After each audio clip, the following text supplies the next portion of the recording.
I normally do not wear full gear when I'm riding, but at this time in October, the first real blast of crisp and cool autumn air filled the air in southeast Texas. So, since I was going to Galveston Island, I knew I had no choice but to put on the full gear. My heaviest gloves, my full leather jacket, and my leather chaps. And of course, my helmet. It was a crisp 58 degrees this morning, and with me blazing in highway speeds, there was no other way I was going to make it without the leather. So hang on, this is going to be a nice long ride over to Galveston Island. And on this route there's going to be quite a few challenges and interesting obstacles that we will encounter. And I'll talk you through as we go along the way. And for the record, I strongly advocate wearing gear whenever you feel absolutely comfortable when you need it. Whether it's for weather or protection or anything like that, especially on the longer rides. You really need to protect yourself from any bugs or birds or any other objects that may go your way. And since I'm going through quite a few construction zones, rocks and pebbles are never out of the mix. So please do whatever it takes to protect yourself from all kinds of hazards on the road.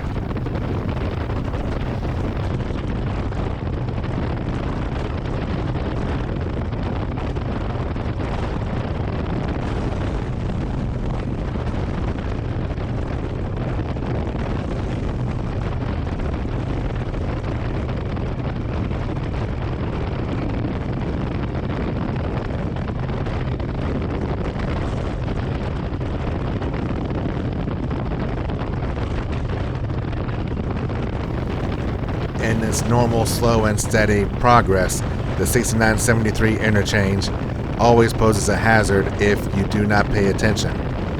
So as they are making progress to reconstructing this interchange to a more modern look, always tread with caution.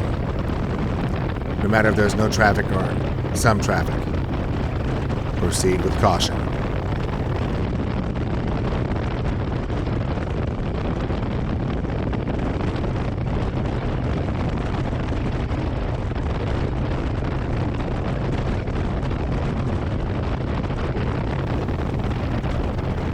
I tend to like the leftmost lanes for several reasons.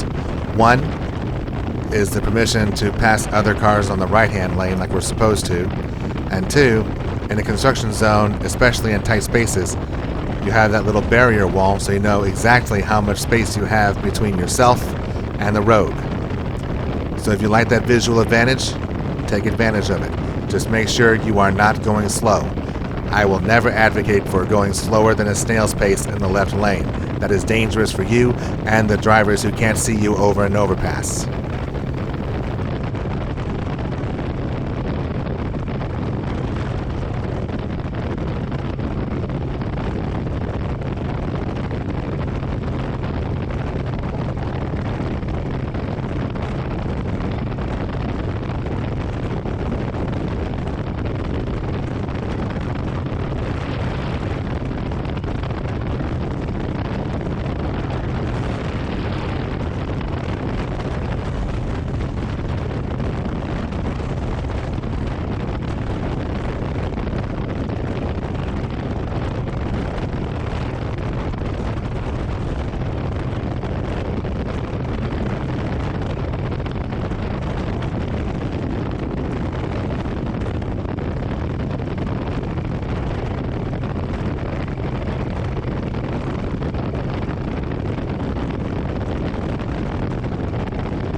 I was taught in motorcycle defensive riding to look ahead 12 to 15 seconds to allot yourself enough time to plan your turn into a curve. And whether it's a gentle exit ramp like this or a really tight turn like this, always look well ahead so you can judge, one, how fast you can enter the curve, and two, how quickly you need to accelerate so you do not lose the bike. And three, checking the traffic ahead to protect you and the other drivers.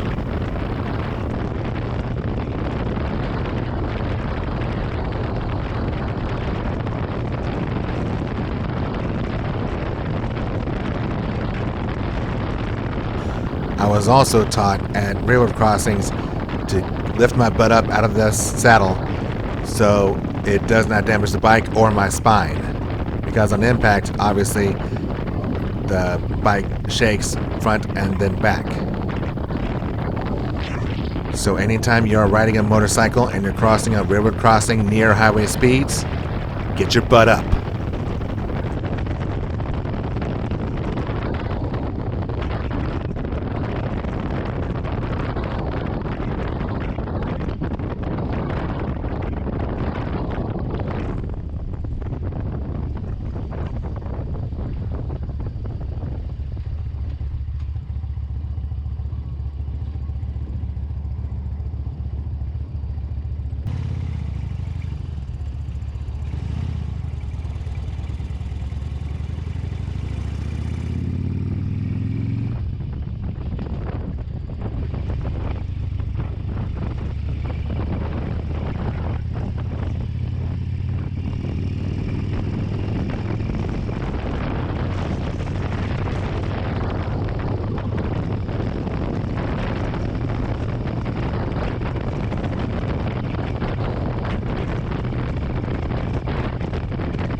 Now on this stretch of Highway 73, there's quite a few things that I need to be aware of and need to avoid. The less obvious one is off to the right is the landfill area. Not the most pleasant thing to smell when you're trying to ride past it. But fortunately, the wind on this day was to my back, so I know the aromas were not heading in my direction. But the biggest and most obvious obstacle that I'm going to have to contend with for the rest of this ride on 73 is the freshly laid pavement. This pavement was laid during the week, or maybe the last 2 weeks. This is very fresh and very new. And the big hazard on this one is tar, and any remnants of tar can make it very slick. So as always, tread cautiously. And you are even more at risk if your tread on your motorcycle tires is getting more bare. So please, check your tread every day and proceed with caution on any kind of fresh new tar, especially when it turns and curves.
Try your absolute best to not get behind any dump trucks. You'll never know when rocks and pebbles are going to come flying out of their bed and towards you, especially when it's bumpy. And compounded by the fact that we are entering a one-lane construction zone and we are slowing down, give yourself ample following distance. I cannot stress that enough.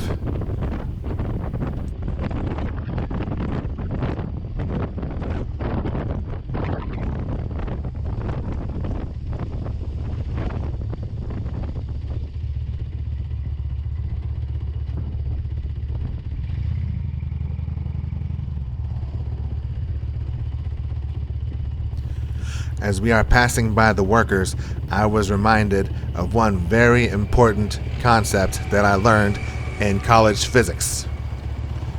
I am talking about the gyroscopic effect, where a spinning object resists change in its orientation, essentially acting like a gyroscope and preventing tilting when force is applied to change its axis. This is why a bicycle wheel stays stable while spinning, resisting attempts to tilt it over. And that is also why bikers can lean into turns and you can turn into a curve.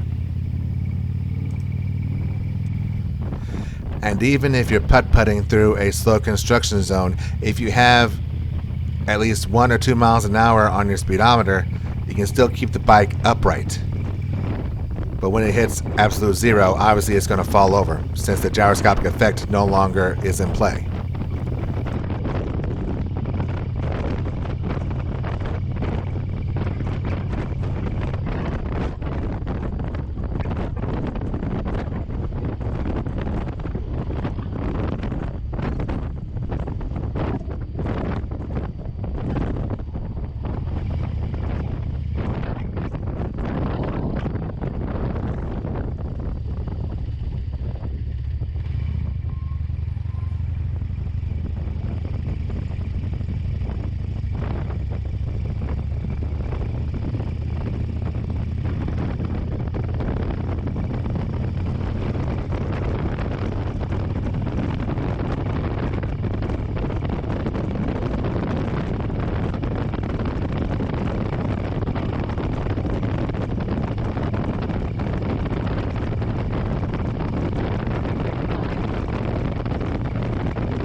if you will notice, as we are leaving the work zone, 2 lanes of pavement are still different. The one I'm on is the fresh pavement, while on the right hand side is the old pavement. That does make for uneven lanes. So if you need to change lanes, do it with the utmost caution. Make sure you have total control of the bike, and you make sure you have enough confidence in yourself to move over safely.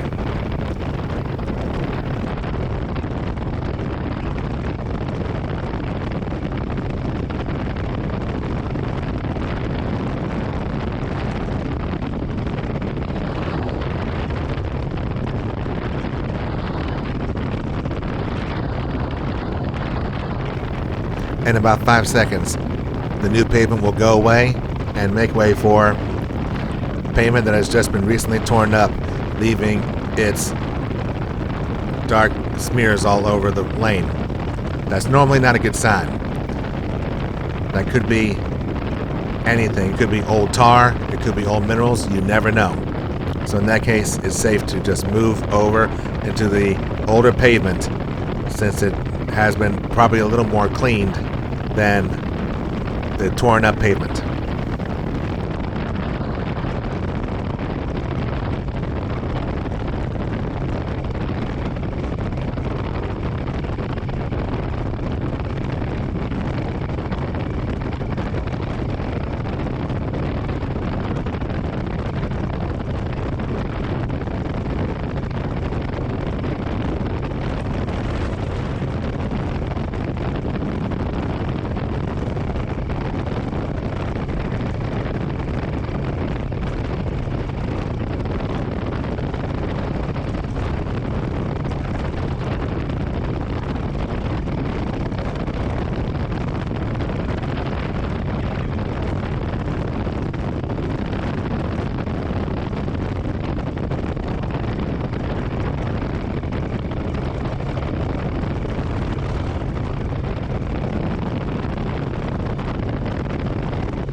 I know I'm stressing a lot of safety tips so far on this bike ride, but let's not overlook the fact that on this beautiful and straight country road, the scenery on this beautiful and perfect sunny day has been nothing short of fantastic.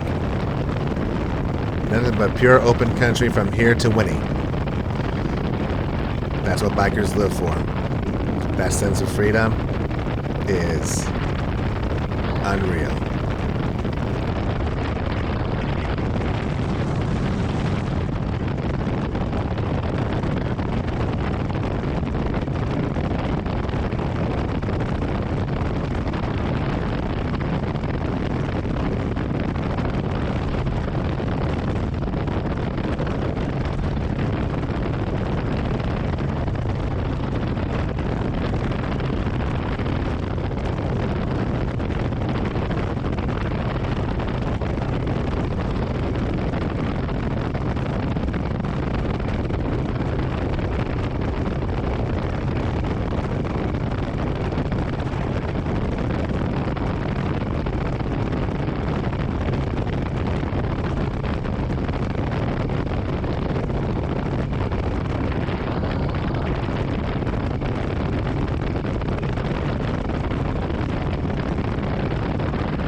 One thing I have noticed on recent rides on this off-ramp here to State Highway 124 is that it seems like the chunks of concrete are just so badly warped out of shape that when you go from slab to slab, it's like a bump, and it's really annoying and it really hurts.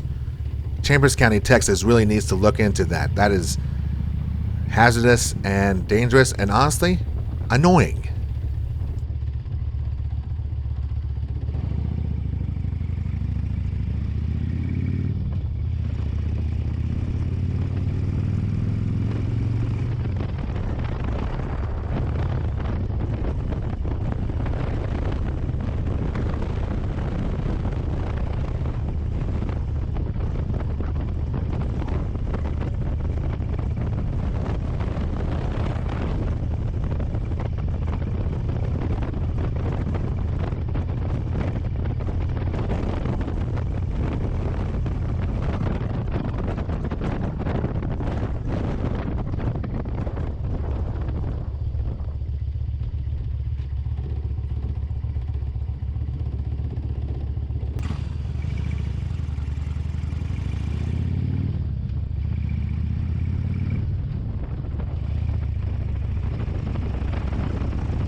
Again, this is another beautiful and gorgeous stretch of country road all the way over to High Island. And when you cross the tall bridge that takes us from the mainland over to the Bolivar Peninsula, the view is so gorgeous. You can see the Gulf of Mexico from there. So I will shut up and we will enjoy this ride.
On High Island, there are still a few substations of electrical supplies stationed there by the Entergy Power Company, and that reminded me. My heart and prayers goes out to everybody in Florida, Georgia, and the Carolinas who were affected by the recent storms in summer and fall of 2024. My heart and prayers goes out for you, and I truly hope y'all have had a speedy recovery and a safe recovery. And to those of you who've lost loved ones, my heart is right there for you. I cannot even begin to imagine that. As someone who has lived through Harvey, Ike, and Rita, I can vouch for the fact that hurricanes are no fun. And to lose a loved one is the worst thing ever. My heart and prayers go out to you. And I know that my friends in Louisiana who have gone through Katrina and the like can also say the same thing. We pray for you. We love you. Please take care. Please take care of your family and yourself. We love y'all.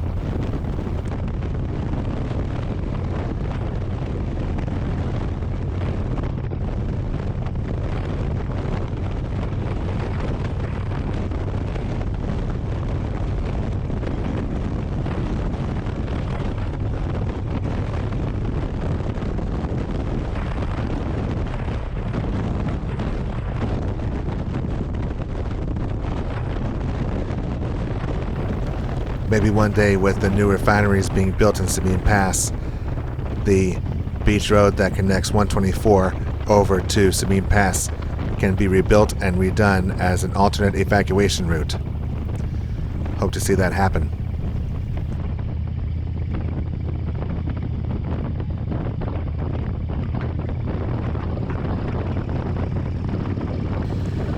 We are now on the straight stretch of 124 that takes us straight into Crystal Beach on the Bolivar Peninsula.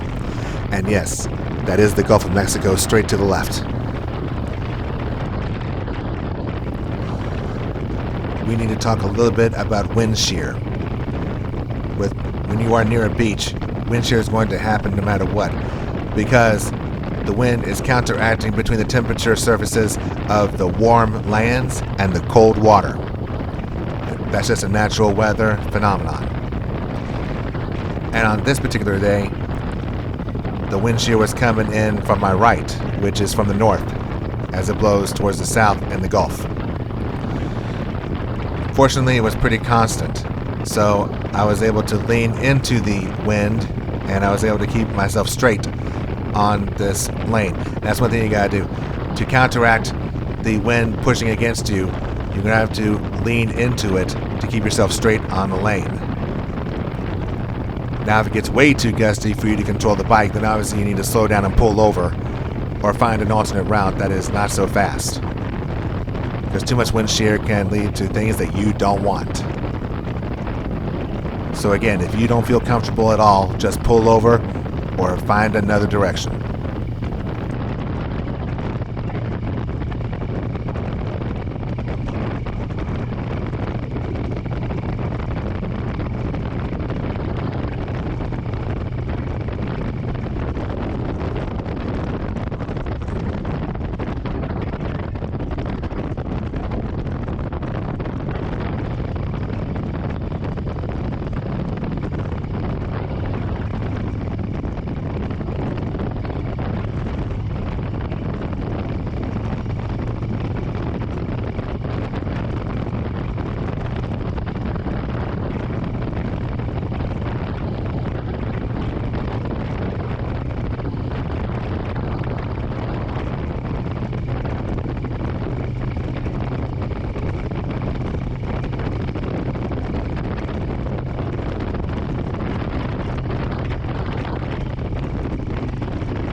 This may be common sense for a lot of the viewers, but just in case you just want a little bit of information, we will be passing by a lot of buildings that appear to be elevated 12 or 13 feet on their wooden timbers. Obviously, with it being so close to the Gulf of Mexico, I mean, you're practically on the Gulf of Mexico at this point, you have to raise your homes and buildings up to avoid a little thing called storm surge, which of course is a phenomenon that happens mostly during hurricanes and cyclones. When the ocean water gets so high, that's where the real damage to buildings come into play. And with these buildings all raised up as high as they are, they're ready to take on any hurricane or any storm for that matter. Now, for the record, I don't know the exact prices of any of these houses here, but obviously they are more than ready for hurricane season. I'm pretty sure it's actually a requirement for a lot of these buildings, especially residences. And don't ask me about insurance rates or anything like that.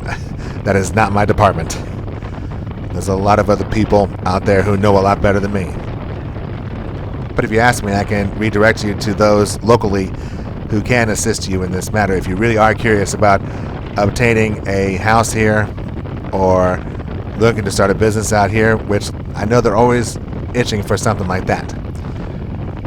I can definitely help you in the right direction if you comment on this video. And now that I think about it, I'm pretty sure a lot of these residences are open for rental because the owners may not be home all the time or whatever reason. So if you want to check out websites like Airbnb or what I prefer, Verbo, or other websites along those lines to see if any of these residences are up for rental, like say during a vacation time for you in the summer or spring break, or if you want to get away for winter break, whatever, or for whatever reason. Any one of those websites can definitely assist you in renting out any one of these residences that are available for rental.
At this point in the ride, I've ridden for an hour and 10 minutes straight.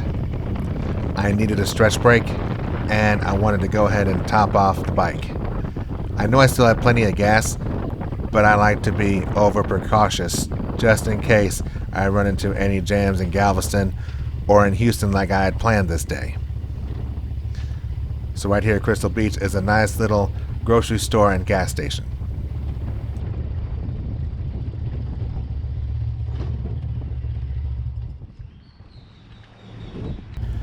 As I was filling up and then went inside to get a Gatorade and the receipt, I received a lot of weird looks and, strange looks and everything, and I was like, ladies and gentlemen, I'm just a biker. I mean, come on. It's not unusual around here. Anyway.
Do you remember what I said earlier about tar being slick and looking ahead?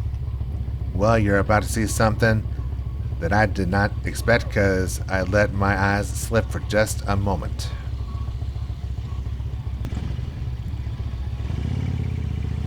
I skidded out, and I see why. When I stopped behind the dump truck, I stopped in the middle of the lane instead of the left side of the lane or the right side of the lane where it was drier. Because right there in the middle, there was still condensation from the air conditioning unit or more likely oil. And that caused me to skid out whenever I tried to get up and go. So that was a rookie mistake on my part. Again, be aware of your surroundings. I learned that the hard way.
Up ahead on the left, you will see the first sign for the Margaritaville RV Resort and Restaurant.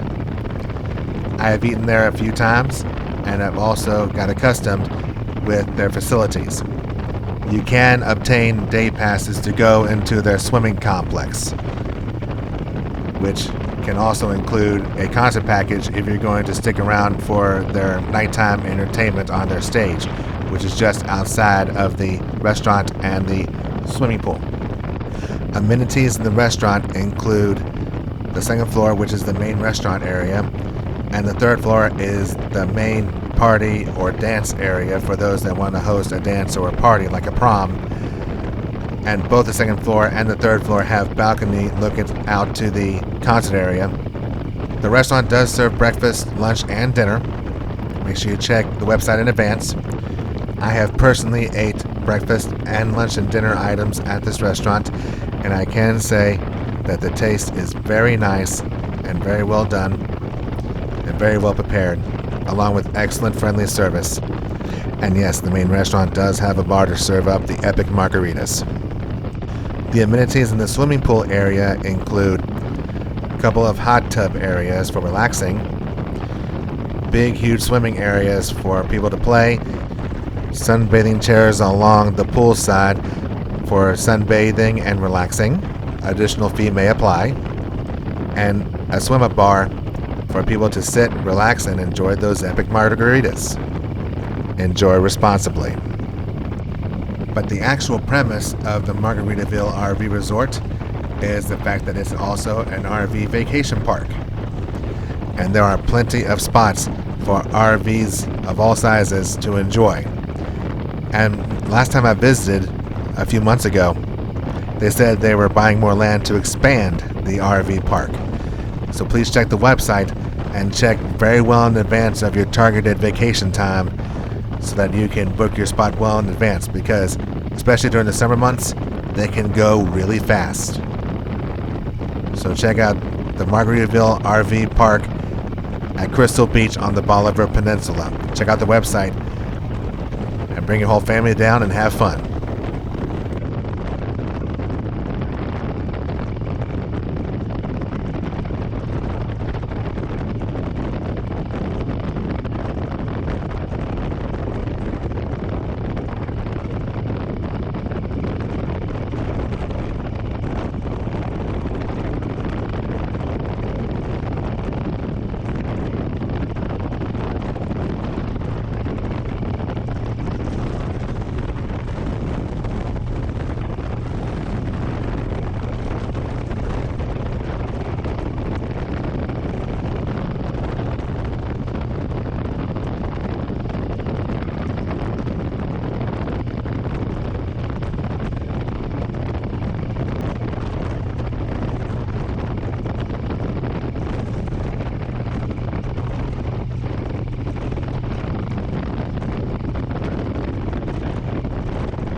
We are approaching the ferry landing, and I must say, in my recent trips, the system for the way that this ferry system works has really improved. They do have 2 ferries going on all the time, and their system has really evolved for safety and for comfort of everybody. Of course, they always make sure that everyone who's traveling is not carrying any kind of illegal items, like right here at this checkpoint. Number 4? I was just asking which lane I was supposed to go into, and that's number 4. The far right lane is for those who have priority because of medical emergencies, because there is a big medical district on Galveston Island.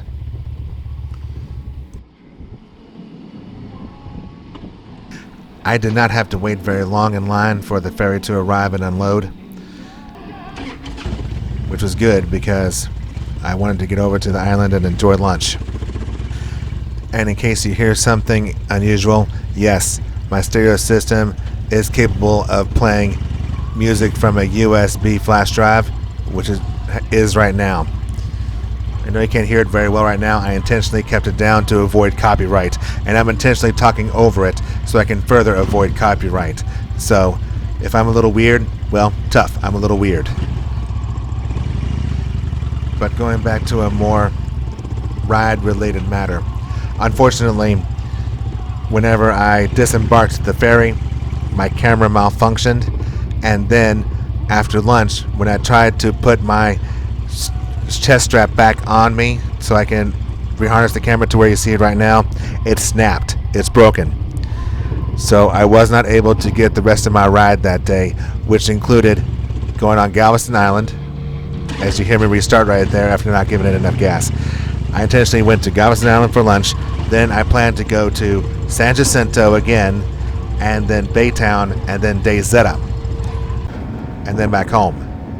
But unfortunately, everything malfunctioned, and therefore the video part of the ride was a bust. But I still completed the rest of the ride. I just wish I could have shared it with y'all. It was a beautiful ride all the way, and for that I sincerely apologize.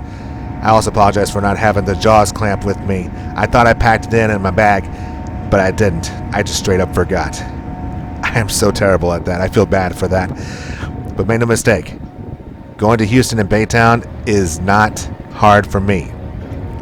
I just gotta make sure I have everything lined up. In the meantime, we're going to wrap up this ride. Thank you for riding along.